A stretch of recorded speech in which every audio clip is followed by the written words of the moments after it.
અમારી સોસાયટીની બાજુમાં નવા ફ્લેટ બને છે, ત્યાં ગાડી બાજુમાં અમારી જે મેઇન દિવાલ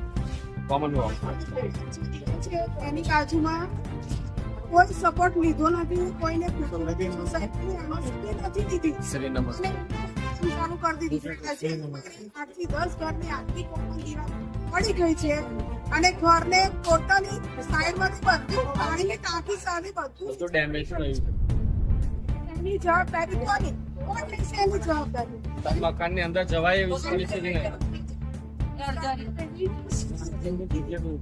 ઘર જર્જરિત બની ગયું છે. અંદર કોઈ જાનહાની, અંદર કોઈ રહે અને પડ્યું તો જવાબદારી માણસોની જ છે. હાલો તાર અમારે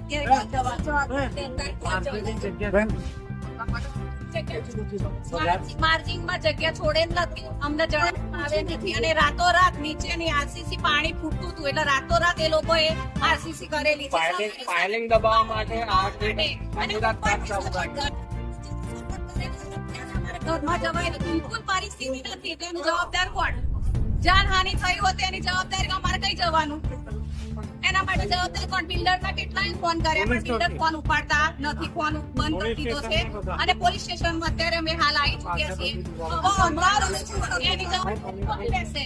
25 થી આ લોકોનું કામકાજ ચાલુ છે.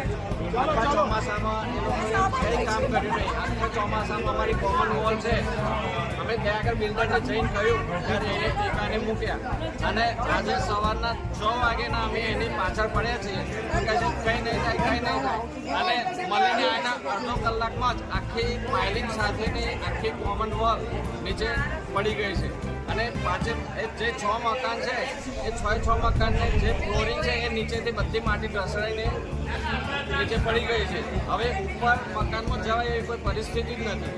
જો રાત્રે આ બનાવ બન્યો હોય અને જાનહાનિ થઈ હોય તો કોની જવાબદારી?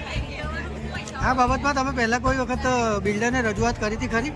હા, ચોમાસામાં જ્યારે આ લોકો વોલ ટુ વોલ ખોદી કાઢેલો ત્યારે બિલ્ડરને જઈને અમે હસબન્ડભાઈ બંને જઈને મળી આવ્યા કે આ કોમન વોલ પડી જશે, છેક તમે વોલ સુધી ખોદી કાઢ્યું છે એટલે તમે એનું કંઈક નિરાકરણ લાવો. એટલે એ લોકોએ ખાલી નોર્મલ એક ટેકા મૂકી દીધા વોલના પ્રોટેક્શન માટે.